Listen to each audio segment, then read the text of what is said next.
कि एक नहीं दो नहीं करो 20 समझौते, पर स्वतंत्र भारत का मस्तक नहीं झुकेगा।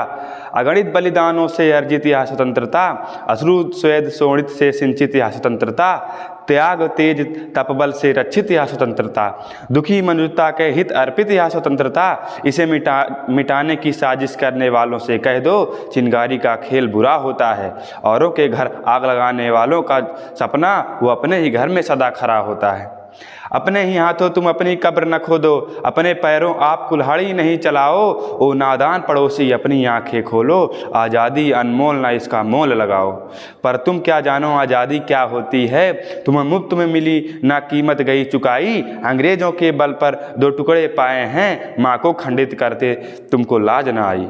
अमेरिकी शस्त्रों से अपनी आज़ादी को दुनिया में कायम रख लोगे, या मत समझो 10-20 अरब डॉलर लेकर आने वाली बर्बादी से तुम बच लोगे, या मत समझो धमकी जिहाद के नारों से हथियारों से कश्मीर कभी हथियार लोगे, या मत समझो हमलों से अत्याचारों से संहारों से भारत का शीश झुका लोगे, या मत समझो जब तक गंगा में धार सिंधु में ज्वार, अग्नि में जलन सूर्य में तपन शेष, स्वतंत्र समर की वेदी पर अर्पित होंगे अगणित जीवन यौवन अशेष। अमेरिका क्या संसार भले ही हो विरुद्ध, कश्मीर पर भारत का सिर नहीं झुकेगा।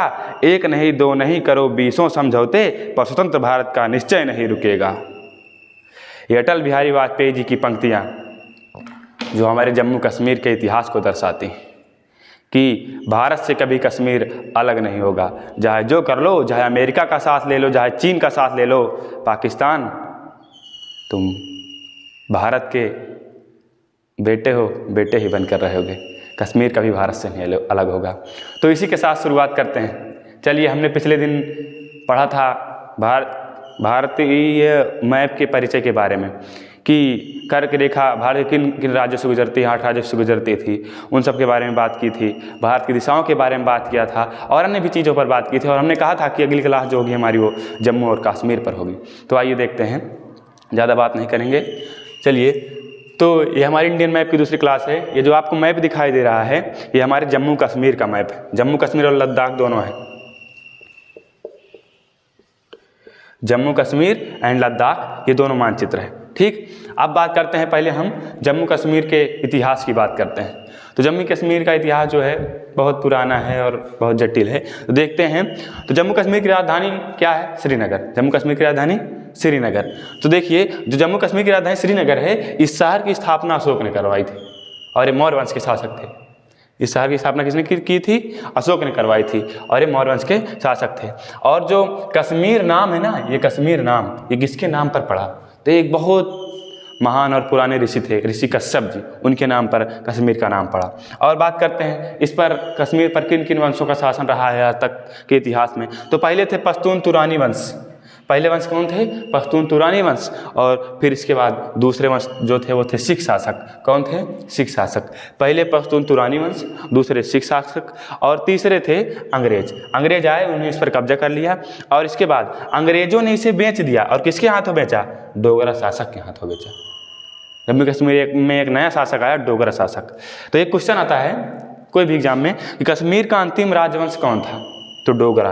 कौन सा था? डोगरा। वेरी इंपॉर्टेंट क्वेश्चन है। और दूसरा एक क्वेश्चन आता है कि अंतिम राजा कौन था कश्मीर का? तो वे थे हरि सिंह, एकदम बकलोल राजा। क्या बताएं, ये हिंदू राजा थे। भले ही कश्मीर में जनसंख्या थी मुस्लिमों की, लेकिन ये हिंदू राजा थे। और इनके जो मंत्री थे, प्रधानमंत्री, वो थे शेख अब्दुल्ला। कौन थे? शेख अब्दुल्ला। अब हम बात करते हैं कि जो कश्मीर का इतिहास, यानी देखिए, जब भारत 552 से अधिक रियासतों में बटा हुआ था। 552 से अधिक रियासतें थी भारत में, रियासतें, जब भारत आज़ाद नहीं हुआ था तब। लेकिन जब भारत आज़ाद हुआ 1947 में, तो 552 से अधिक रियासतें थी। अब भारत को कैसे जोड़ा जाए, तो इसके लिए हमारे संविधान में बहुत से प्रावधान किए गए हैं और ये जिम्मा दिया गया 3 लोगों को। इसकी हम अलग से वीडियो बनाएंगे, भारत के पूरे गठन के बारे में, भारत के राज्यों का पुनर्गठन का वीडियो बनाएंगे, नेक्स्ट वीडियो से पे आएगी। वो पूरे राज्य के गठन के लिए एक सरदार वल्लभ भाई पटेल जी, जिन्हें भारत का लौह पुरुष कहते हैं, एंड दूसरे वीपी मेनन जी, जो उस समय यानी जब भारत आज़ाद हुआ उस समय आईएएस अधिकारी थे, मुख्य सचिव थे, एंड तीसरे थे माउंटबेटन। एक क्वेश्चन भी आता है, जैसे आया था कि बताइए कि राज्य के पुनर्गठन में सबसे महत्वपूर्ण भूमिका किसने निभाई, तो आप लोग सोचेंगे सरदार वल्लभ भाई पटेल एंड वीपी मेनन। अब वो ऑप्शन में ही नहीं था, एक बार एग्जाम में आया था, वो था माउंटबेटन, तो आपको माउंटबेटन मार देना है अगर आएगा तब।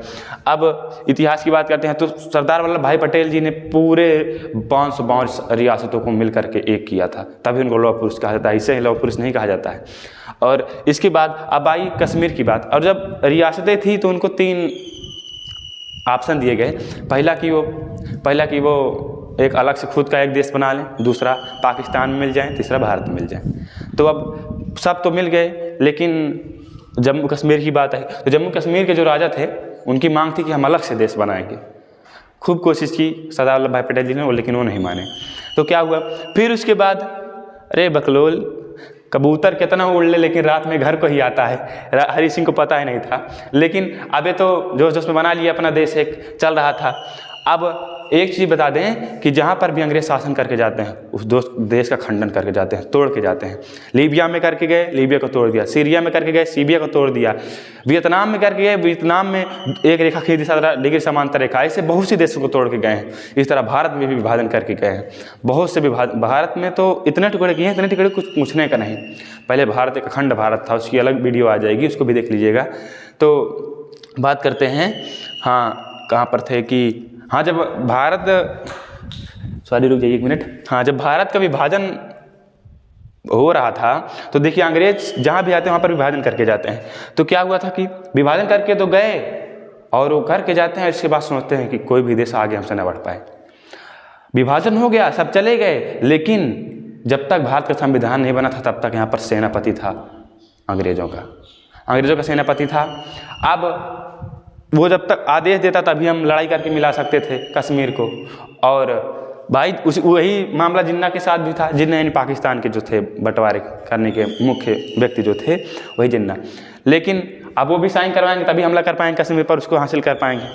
तो अब क्या कर सकते हैं, तो जो सेनापति था वो कह रहा था कि वहाँ के अगर राजा कहे थे सिग्नेचर कर दे तो हम हमला करने का आदेश दे देते हैं, लेकिन नहीं हुआ। फिर क्या हुआ कि अब हरि सिंह ने अपना देश बना लिया था, इधर अलग देश बना लिया, जम्मू एंड कश्मीर। उनके प्रधानमंत्री थे शेख अब्दुल्ला राजा हरि सिंह।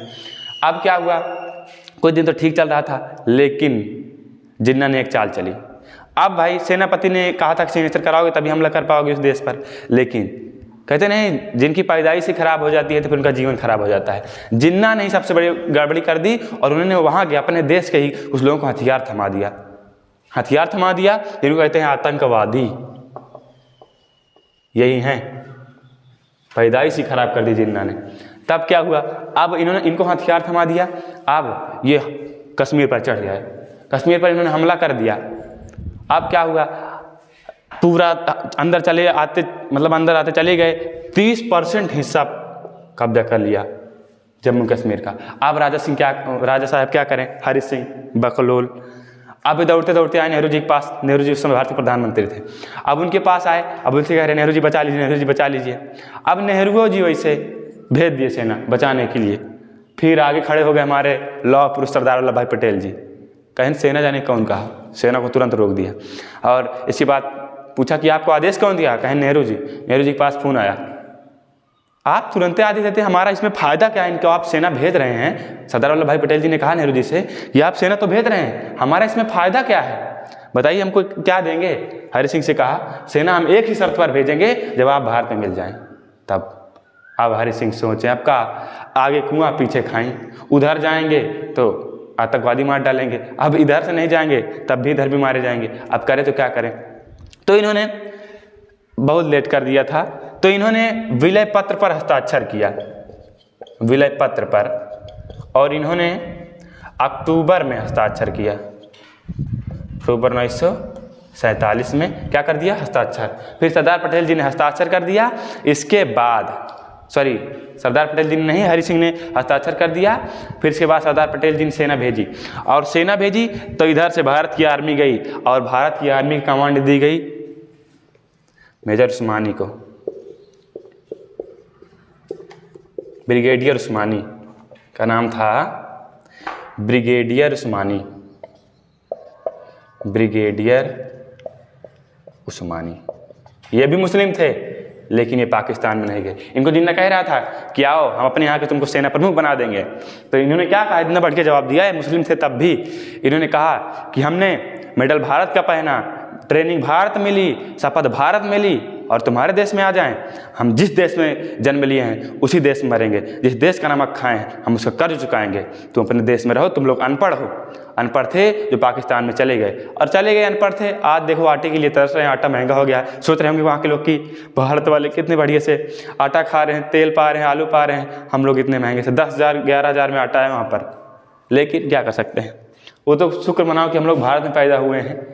अगर थोड़ा सा इधर से उधर होता, बॉर्डर का फर्क होता, तो अभी हम लोग भी तरस रहे थे आटे के लिए। तो ब्रिगेडियर उस्मानी को जैसे कमान दी गई, इसके बाद वो 1 इंच भी आगे नहीं बढ़ पाए आतंकवादी। इसके बाद चढ़ गए, इतना तगड़ा हमला किए, इसके बाद पाकिस्तान 1 इंच भी नहीं बढ़ पाए और चढ़ गए आगे।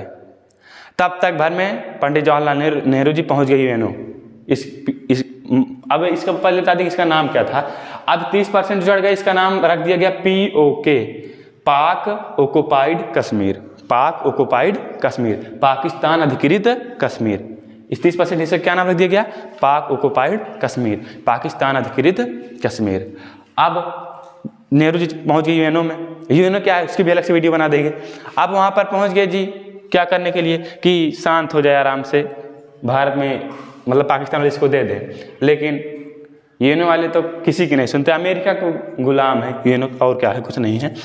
तो अब कुछ हुआ नहीं, आज तक केस चलता चला आ रहा है। उसकी बात छोड़िए, फिर इसके बाद 30% ले लिए, अब उसी को POK बोलते हैं, और उसी के लिए आज तक लड़ाई होती चली आ रही है, राजनीतिक मुद्दा भी बन जाता है कभी कभी। तो उसकी बात छोड़िए, अब आगे बात करते हैं। जो POK बन गया और एक लाइन खींची गई, इस लाइन का नाम था LOC। यहाँ पर देखिए LOC, line of actual control, sorry ये तो LAC का नाम है, लाइन ऑफ एक्चुअल कंट्रोल, इसका नाम है LOC, लाइन ऑफ कंट्रोल। तो जो पाकिस्तान और भारत के जो कश्मीर के बीच में जो लाइन है, इसका नाम है LOC, लाइन ऑफ कंट्रोल। ठीक, अब बात करते हैं। और इधर 1962 ईस्वी में एक युद्ध हुआ, Sino Indian war. Sino Indian war, कौन सा युद्ध हुआ, साइनो इंडियन वार। भारत का 10% हिस्सा, भारत के जम्मू कश्मीर का 10% हिस्सा चाइना वालों ने लिया। इसमें भारत की बहुत बुरी हार हुई। भारत आज तक जितनी लड़ाई उसमें पाकिस्तान से नहीं आ रहा है, लेकिन चाइना से हार चुका है। और अभी बात करें हमारी सरकार की, तो POK पे खूब बोलेंगे कि हम POK ले लेंगे, ये कर लेंगे, वो कर लेंगे। और अभी चाइना की बात आए, मोए मोए। चाइना की जहाँ पर बात आती है मोए में हो जाती है। हमारी सरकार का भी सबका मोए में हो जाता है। क्या कर सकते हैं हम लोग, लेकिन लाएंगे। और एक बार क्या हुआ था, एक बता देते हैं, याद आ गया कि जो ब्रिगेडियर उस्मानी थे, एक बार सभा में सबको भाषण दे रहे थे अपने सैनिकों को, ताकि उनके अंदर एक उत्साह आए, जो उसकी भावना है। जैसे वो दे के हटे, वहाँ पर तोप का गोला गिरा, तुरंत तोप का गोला गिरा। और इसके बाद उनको बताएगा कि जैसे ना आप वहाँ से हटे, वहाँ पर तोप का गोला गिरा। तो ब्रिगेडियर उस्मानी ने क्या कहा कि तोप के गोले को भी पता है कि बाप की इज्जत की जाती है। और लेकिन एक बार क्या हुआ कि किसी दुर्घटनावश एक तोप का गोला उनके ऊपर गिर गया। दूसरी बार, पहली बार नहीं, दूसरी बार युद्ध में ही, इसी युद्ध में गिर गया था तोप का गोला। लेकिन वो 1 इंच भी आगे बढ़ने नहीं दिया, इससे थे। भारत में लोग कहते हैं कि क्या कहें, उसकी बात छोड़िए, नहीं तो अभी ज़्यादा हो जाएगा। चलिए, तो इसको पहले एक बार इरेज करते हैं, फिर आगे बात करते हैं। हाँ, तो देखिए कि जैसे हमने बात की कि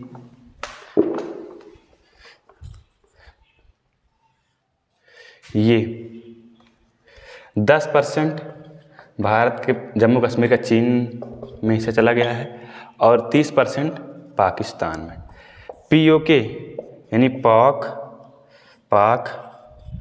ऑक्युपाइड कश्मीर।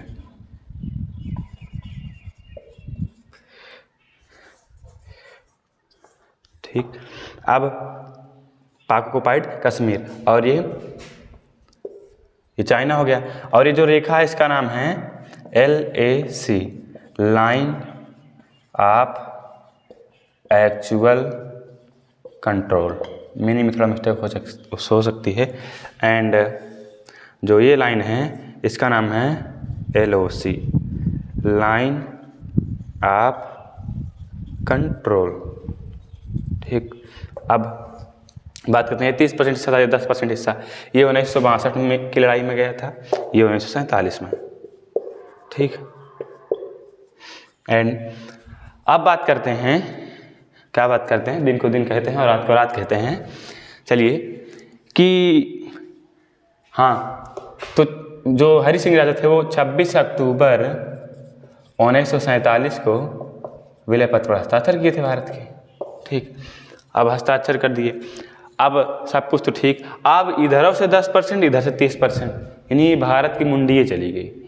लेकिन क्या कर सकते हैं, अब इसको हम लाएंगे, हम लोग हैं जो पुराना वेद गया उसको छोड़ते हैं, उससे सीखते हैं कुछ और फिर से आते हैं। अब यहाँ पर एक बीच में स्थान है, इसका नाम है सियाचिन। सियाचिन विश्व का सबसे ऊंचा एवं ठंडा युद्ध का मैदान। क्वेश्चन आएगा, बताओ विश्व का सबसे ऊंचा एवं ठंडा युद्ध का मैदान कौन सा है? तो सियाचिन। अब भाई साहब यही दोनों को अलग करता है, यही हिस्सा जो है ये भारत के पास है, दोनों को अलग करने वाला सियाचिन। अब क्या हुआ, एक बार पाकिस्तान वाले कहा बताएं, हमारा तो एकदम खून खौलता रहता है। अब भाई यहाँ पर बात की जाए, सियाचिन में -60 डिग्री सेल्सियस टेम्परेचर रहता है, -60। अगर थूको ना इसे, थूको वह जम जाएगा। अगर आप जैसे थूकेंगे नीचे गिरते गिरते जम जाएगा, इतना खतरनाक तापमान। तो वहाँ पर इंसान रह पाएंगे? नहीं रह पाएंगे। लेकिन यहाँ पर पाकिस्तान ने कब्जा कर लिया। अब भाई भारत की ज़मीन थी, अब इन्होंने कब्जा कर लिया। अब भारत कैसे पता चला? भाई कुछ लोग घूमने टहलने के लिए आए थे, पर्वतारोही होते नहीं है, घूमने टहलने पर्वत घूमने के लिए आते हैं, तो आए भारत के पास। तो भारत में ऐसे कह रहे थे कि पाकिस्तान ने भी, चलिए पाकिस्तान ने भी आदेश दे दिया, अब चलते हैं घूमने। तो भारत के वहीं पर आर्मी के लोग थे, उन्होंने देखा नक्शे में, उसमें नक्शे में था, तो उन्होंने, वो लोग नक्शे दिखाकर कह रहे थे कि यहाँ पर चलो पाकिस्तान ने आदेश दे दिया है, अब घूमने चलते हैं। अब भाई साहब जो बुद्धिमान होते हैं वैसे वो शांत रहते हैं, वो एक्सप्रेशन अपना जाहिर नहीं करते हैं, रिएक्ट नहीं करते हैं, तो वो शांत थे और उन्होंने वही मैप की फोटो कॉपी करा ली। तो फिर भारत की आर्मी वालों ने रेकी करने के लिए भेजा, रेकी यानी कि जासूसी करने के लिए भेजा। कहाँ पर? सियाचिन पर अपनी सेना को भेजा। अब गए वहाँ ठंडा मार दिया, सेना को ठंडा मार दिया। अरे भैया -60 डिग्री सेल्सियस बहुत होता है, तो वहाँ पर ठंडा मार दिया। अब वो लौट गया, कहीं यहाँ पर तो युद्ध करना संभव ही नहीं। तो आप लोग कहेंगे कि तो आप लोग कहें कि पाकिस्तान वाले कैसे वहाँ पर थे, एग्जिस्ट कर रहे थे? तो वहाँ पर रहने के लिए कपड़ा चाहिए, हल्का कपड़ा रहता है और उस ठंडी में उसमें भी नहीं आती। और वो कपड़ा मिलता कहाँ है? नॉर्वे में। एक देश है नॉर्वे, स्कैंडिनेवियन कंट्री है ये। मैप में आगे पढ़ते चलेंगे, धीरे धीरे जान जाएंगे। स्कैंडिनेवियाई कंट्री है, इसमें 4 देश आते हैं स्कैंडिनेवियाई कंट्री में। एक पर्वत का नाम है स्कैंडिनेवियाई, उसी में एक देश है नॉर्वे आता है, उसी पर्वत पर स्थित है। तो वहाँ पर बनाया जाता है उस तरह का कपड़ा। अब पाकिस्तान वाले वही कपड़ा लेकर के थे। अब भारत वाले कहें कि, तो भारत वाले भी गए। अब भारत वालों को पता नहीं था कि पाकिस्तान वाले कपड़ा वहाँ से बनवा के लाए। अब क्या पता कि वो किस तरह से रहे हैं भाई, भारत वालों को क्या जानकारी। फिर इसके बाद भारत वाले गए नॉर्वे के पास कि हमको कपड़ा चाहिए। तो नॉर्वे वालों ने कहा कि हमारे पास पहले से ही बहुत ऑर्डर आ चुका है। तो उन्होंने कहा कि आज नहीं बना सकते, मतलब अभी नहीं बना सकते। एक तो भारत वालों ने कहा अर्जेंट है, तो नॉर्वे वालों ने भी कहा कि हमको अर्जेंट ऑर्डर मिला है, वो भी अर्जेंट ऑर्डर है। तो कहीं भारत वाले ने पूछा किनका ऑर्डर मिला है? कहीं पाकिस्तान का। रे ससुरा, पूरा होश है खराब भारत की आर्मी का। अगर अब हम रुके तो ये कपड़ा भी ले लेगा और कब्जा कर लेगा। धीरे धीरे कब्जा कर रहा था, पूरा कब्जा कर लेगा। अब भाई भारत वालों के पास कपड़ा भी नहीं पा सकता, तो भारत वाले लौट कर आए भारत। तो भारत के आर्मी वालों ने सबसे सशक्त आर्मी वालों को, यानी सबसे मजबूत आर्मी के जवानों को चुना और उनसे कहा कि आप लोग अगर कहें तो 1 साल बाद ही युद्ध करते हैं, लेकिन तब तक भर में भारत माँ की ज़मीन चली जाएगी। तो भारत की आर्मी वालों ने क्या कहा? भारत की आर्मी इसीलिए महान मानी जाती है। उन्होंने कहा कि हम 1 साल का इंतजार नहीं करेंगे, अगले दिन ही युद्ध करेंगे। तो कहें भारत की जो आर्मी के चीफ थे, मुख्य थे, उन्होंने कहा कपड़े, कहें कपड़े की हमको ज़रूरत नहीं पड़ती है, भारत माँ के लिए हम कुछ भी कर सकते हैं। तो ऐसे हैं आर्मी वालों। अब इसके बाद आर्मी वाले अगले दिन यहाँ जहाँ 1 साल की बात हो रही थी, अगले दिन ही उन्होंने चढ़ाई कर दी सियाचिन ग्लेशियर पर, और जा रहे थे फिर वहीं पर कहीं टेंट लगाए ले, भाई टेंट लगाएंगे तो हवा कम आएगी, तो वहाँ पर सो रहे थे। और एक लोग संतरी का काम कर रहे थे, यानी एक उनका नाम था, एक आर्मी के जवान थे, उनका नाम था चुनमुन पांडे जी। अब और सब सो रहे थे, संतरी यानी रखवाली कर रहे थे कि ताकि कोई है ना। तब तक अपने आर्मी पाकिस्तान के आतंकवादी, उनको आर्मी क्या कहेंगे, आए कुछ लोग। पाकिस्तान वाले जितने भी युद्ध होते हैं वो युद्ध के हिसाब से नहीं देखते, धार्मिक मुद्दों से बना देते हैं। आप देखिए कई फिल्मों में देखे होंगे कि पाकिस्तान वाले, अच्छा कोई बचने के लिए, गोली से बचने के लिए हेलमेट पहनेगा, चितकबरा कपड़ा पहनेगा ताकि हम छुप सकें, वो ससुरे धार्मिक मुद्दा बनाने के लिए सफ़ेद टोपी पहनेंगे। हम मानते हैं, अब देखिए यहाँ पर धर्म घुस रहे हैं, लेकिन लड़ाई है, यहाँ पर धर्म नहीं आना चाहिए। आदमी क्या पहनते हैं, हेलमेट पहनेंगे, यही सब पहनेंगे, लेकिन वो टोपी पहनेंगे, सफ़ेद कुर्ता पहनेंगे, ताकि लगे कि भाई धर्म पे अत्याचार हो रहा है, गोली मार रहे हैं। और पाकिस्तान में अपने आप को फरिश्ते समझते हैं, ससुरे फरिश्ते समझते हैं, भगवान के दूत। चलिए क्या कर सकते हैं। अब आए पाकिस्तान वाले, अब चुनमुन पांडे जी थे, अब वो लोग आ गए, गोली चलाने लगे। तो चुनमुन पांडे जी अगर जगाने जाते तो तब तक भर में सबको मारे जाते, भाई सो रहे थे सब मारे जाते, वहाँ पर बहुत 15-20 लोग आतंकवादी थे। तब तक भर में चुनमुन पांडे जी ने गोली चला दी।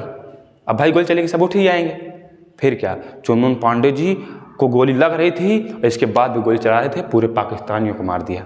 तब तक भर में उठ के आए भारत के जवान और फिर सबको मार दिया, लेकिन चुनमुन पांडे जी इसमें शहीद हो गए। ऐसे जवान को हम सलामी देते हैं। और इसके बाद फिर क्या हुआ, आप ससुरा फायदा हो गया। इसके बाद भारत के पास दो फायदे हो गए, पहला कब्जा भी हो गया और दूसरा कपड़ा भी मिल गया। सबसे जरूरी चीज़ तो कपड़ा। अब कपड़ा मिल गया तो भारत वालों ने पाकिस्तानियों के कपड़े उतार कर खुद पहन लिया, उनको उघारे फेंक दिया, उघारे ने नंगा छोड़ दिया। तो भाई अब देखिए आर्मी वालों में जो बेस में होता है उनका दिमाग को ठंडा होता है, लेकिन जो एकदम बॉर्डर पे होते हैं, जो लड़ाई करते हैं, उनका एकदम गुस्से में रहते हैं, नहीं छोड़ेंगे इनको, हम उघारे छोड़ देंगे। लेकिन बेस वाले ने फ़ोन किया कि सर, मतलब उन्होंने फ़ोन किया कि इन लोगों को कपड़े पहना दो। भारत वाले कभी संस्कार नहीं बोलते। भारत में बहुत सी लड़ाइयाँ हुई हैं, लेकिन भारत की संस्कृति और संस्कार का कभी हत्या नहीं हुई। तो ऐसे थे भारत के आदमी, उनको कपड़ा पहना, इसके बाद दफना दिया। इसके बाद पाकिस्तान वाले आए हेलीकॉप्टर लेके खाना पहुंचाने के लिए। अब भाई बिरयानी उरियानी लाए होंगे, बड़ी अच्छा चीज़। इसके बाद भारत वाले, अब उनको क्या पता कि भारत वाले आ चुके हैं, इधर गिरा दिए खाना ना, भारत वाले खानों ने भी खा लिया। इसके बाद भारत वाले कर रहे हैं thank you thank you thank you, Bharat वाले खाना भी मिल गया, कपड़ा भी मिल गया और कब्जा भी कर लिए। फिर फोन गया कि भारत ने यहाँ पर विजय प्राप्त कर ली। और ये बात थी 1984 की, और इसे नाम दिया गया ऑपरेशन मेघदूत। क्या नाम दिया गया, ऑपरेशन मेघदूत। ऑपरेशन मेघदूत। इस तरह से सियाचिन अपना हो गया। और फिर फ़ोन किया गया नार्वे वालों के पास, भाई साहब कपड़ा बहुत अच्छा था। तो नार्वे वालों ने कहा कि आप कपड़ा कहाँ मिला, हम तो कपड़ा नहीं दिए। कहने रे मिल गया। इसके बाद फिर भारत वालों ने जश्न मनाया और फिर क्या, भारत का विजय का समय था। भारत वालों ने इसी तरह यहाँ से सियाचिन पर अपना कब्जा कर लिया। अब और अभी तो जम्मू कश्मीर का बहुत सा हिस्सा बताना है कि कितने पीओके में कितने राज्य हैं, और इसके बाद जम्मू कश्मीर में कुछ कौन कौन से स्थान हैं, जम्मू, वैष्णो देवी, नौशेरा। और ये बता दें एक चीज़ कि नौशेरा का शेर किसे कहते हैं, नौशेरा का शेर, एक क्वेश्चन। नौशेरा यहाँ पर जम्मू कश्मीर में एक जगह इधर है, नौशेरा का शेर यहाँ जम्मू कश्मीर में। नौशेरा का शेर बोलते हैं ब्रिगेडियर उस्मानी को। किसको बोलते हैं, ब्रिगेडियर उस्मानी को। तो ये जम्मू कश्मीर की कुछ कहानियाँ थी। अभी से जम्मू कश्मीर के बारे में लगभग 2 से 3 क्लासें होंगी, तब जम्मू कश्मीर का मैप का हिस्सा खत्म हो पाएगा। तो इसी के साथ अपनी वाणी को विराम देते हैं। छोटों को प्यार दें, बड़ों को सम्मान दें, सीखते रहें, सिखाते रहें। धन्यवाद। जय हिंद, जय भारत।